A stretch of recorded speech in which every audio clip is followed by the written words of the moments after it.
Hey guys, what's going on? Welcome to Under the Arc Sports. I'm Eric Hobbs. And I'm David Woldingen. And right now we're going to talk about the St. Louis Cardinals and their trio of free agent signings for the starting rotation. Before we get into that, please guys go ahead and subscribe to our YouTube channel and find us on Facebook, Instagram, and on X. Like this video, sign up for the notifications, all that stuff. And check out the links in the description below. One is for our online store. Got some fun St. Louis sports themed shirts for you there. And also our UTA Toy Drive fundraiser, raising money to go to the Salvation Army to pay for Christmas presents for St. Louis kids coming from underage families. Please help us out. We're just trying to toys for the kids. Now, St. Louis Cardinals pitching, particularly starting pitching, was a disaster a year ago. We know this, David. And now, in the span of what, a week, 5 days, whatever the heck it was, the Cardinals have signed Lance Lynn, Kyle Gibson, and on Monday, Sonny Gray. Yeah. Initial, Well, initially I was kind of skeptical at first because with Kyle Gibson and Lance Lynn, they gave yeah, us three pitchers that were in the top five of hits allowed last year. Um, along with Miles Michaelis. yeah, that's why I meant three pitchers. So thank you for Yeah, including that. But so kind of raised an eyebrow. However, I didn't hate the signings if the Cardinals continued to build off that because I mean both of those guys I got can eat innings, and that's what we needed last year's a couple players that could eat some innings. Then they went out and got Sonny Gray, who is going to be our ace at the moment. Cy Young caliber. He was Cy Young Yes. finalist. Well, and I say at the moment because and a little foreshadowing there, but uh hopefully, maybe we'll see. Uh Yeah, but I mean, that kind of really solidifies this rotation for the most part. And now kind of makes those two other signings look pretty good. Both of those guys I signed were right around 10 million a year with an option. And then you got Sonny Gray, who's what 25 million for 3 years. That's 25 million a year for 3 years, and then an option for a fourth year for 30 million. So they didn't go out and break the bank, and they still were able to reconstruct this rotation a little bit. And then you still have Miles Michaelis and Steven Matz, who had to fit in somewhere as well. And then depending on whatever happens with Matz, if the Cardinals end up trading him for somebody, or he may end up in the bullpen again, who knows? And then you still have Matthew Liberatore and trying to figure out wherever he's going to work into things too.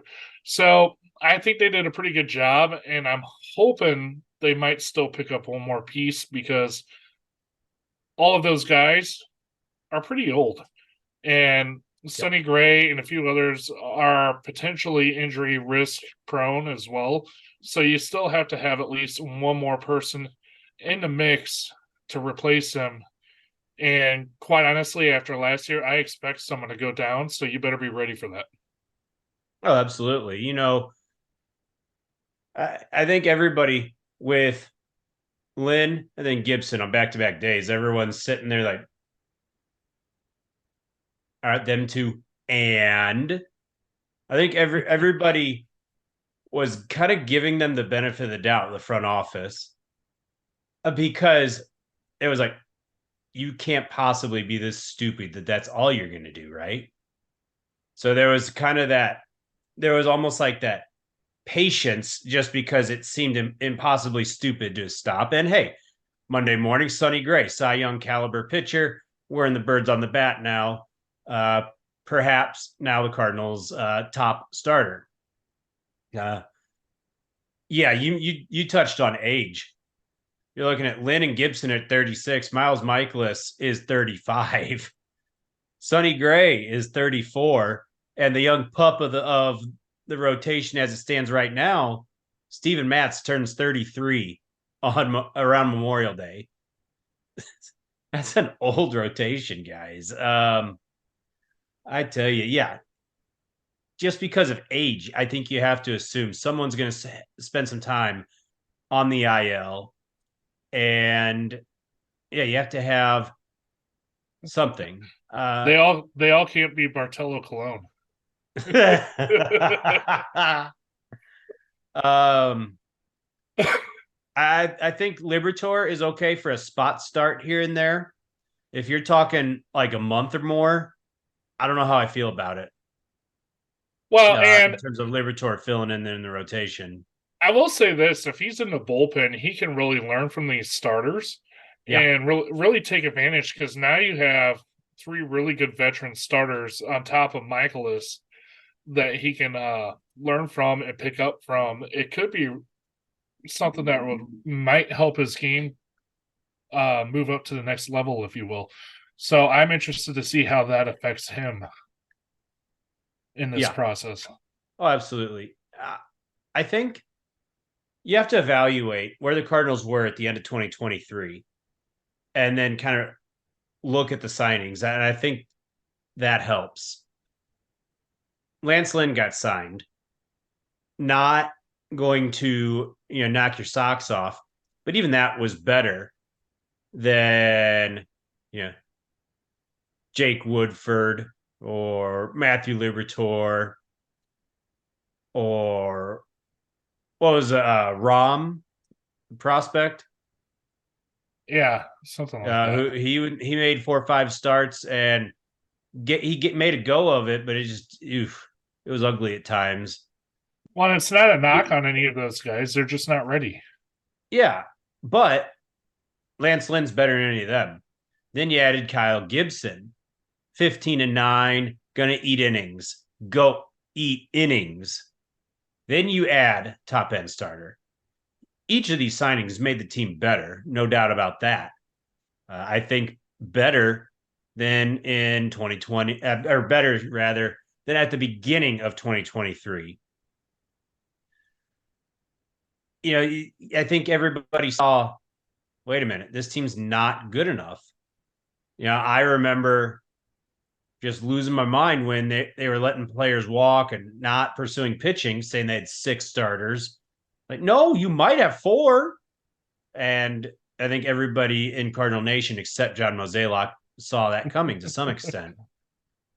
Um, you know, the team's better because these guys are going to be the starters, but the bullpen, David, the bullpen, it got so stressed in terms of overuse and guys just having to, oh crap, this pitcher's imploding in the 3rd inning.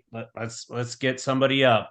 Oh nope, can't use Palante. He was in the 3rd, 4th inning yesterday. Let's see. Jordan Hicks, nope. I'd like to save him for the 8th, but I guess I'm using him in the 6th. Gallegos, who knows when he was going to come in. There were no roles because it was who's available. And I think these guys eating innings is going to clarify bullpen roles, responsibilities, and really help the bullpen just kind of settle in more than a year ago. Oh, absolutely. Especially Kyle Gibson. He really can eat up some of those innings. Was 6th in the American League a year ago, I believe. Yeah. Sonny Gray had 184, and they said it's only like the 7th time in his career he got up that high, and part of that was injuries. Yeah, which is why I was making that comment. I love these signings, but I feel like you need to go get one more. Now, just saying that, Mozeliak came out and said he didn't specifically say they're done looking at pitching, but he did say at the moment they're going to look at what's going to be best for the team, and it sounds like they're kind of wrapping up their pitching front. Some of that might be misdirect, because it was kind of the same thing with the 3rd base whole thing before they went and got Nolan Arenado with Matt Carpenter and all that stuff. So yeah. A little foreshadowing, but I'm hoping they're not done. I know we have the international market, and a pitcher like Yamamoto, the Cardinals supposedly were looking at him pretty hard. I know he's going to cost a lot, but boy, would I love to have him with Sonny Gray. Yeah, for those of you living under a rock, Yoshinobu Yamamoto is a 25-year-old right-hander from Japan, pitched in World Baseball Classic, coming to Major League Baseball, and well, he might be the pitching prize of this free agent signing season. Depending on your source, the Cardinals are thought to perhaps be in contention to land him. It'd be pricey. It'd be $200 million at least, for just based on AAV and the number of years. That doesn't strike me as the type of deal the Cardinals are willing to do, but we'll see. The Cardinals may also make another move via trade, David.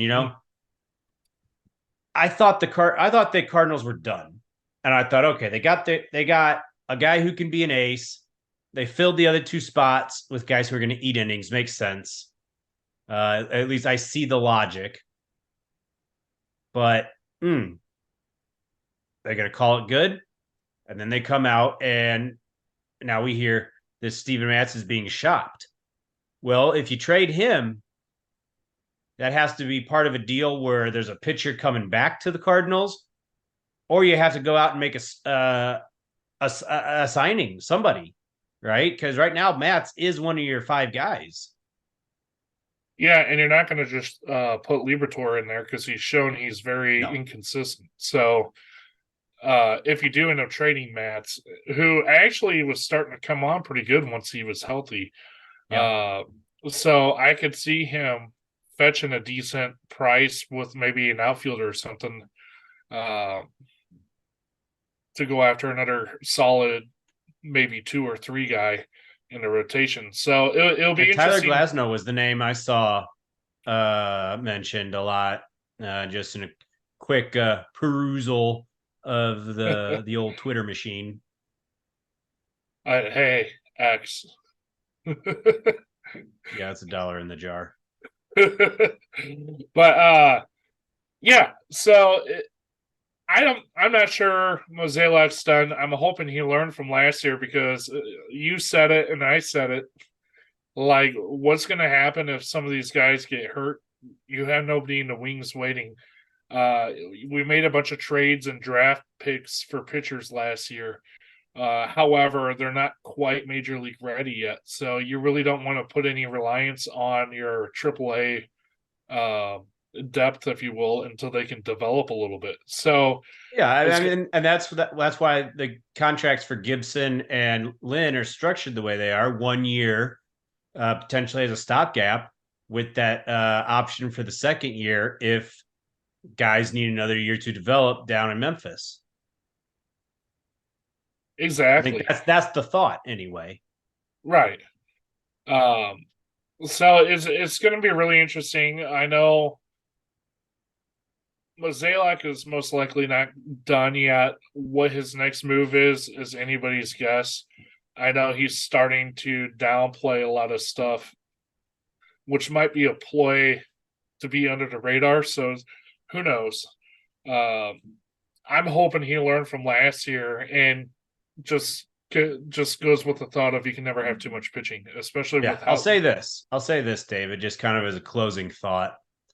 I think the Cardinals are better pitching, and right now the pitching paired with this offense, they are a good chunk closer to contending for the NL Central. How much closer are they contending for a World Series? It's a step in the right direction, but if your goal is truly to win a World Series, I think you need more. Yeah, I think you need at least one more starter, top end starter, no less. So, and that's where that Yamamoto bidding war comes in, I guess, because he's the one guy out there I could see him snag. That, or they somehow get in on Shohei, but you won't see him for another year after that with his Tommy John anyway. So, who knows? Maybe they'll surprise us all and get both of them. Yeah, good one. I know. Wishful thinking, right? But until the next move, we'll keep you updated here at Under the Yard Sports with all things St. Louis. So make sure you tune in to everything we post. And thank you guys for watching, and happy holidays.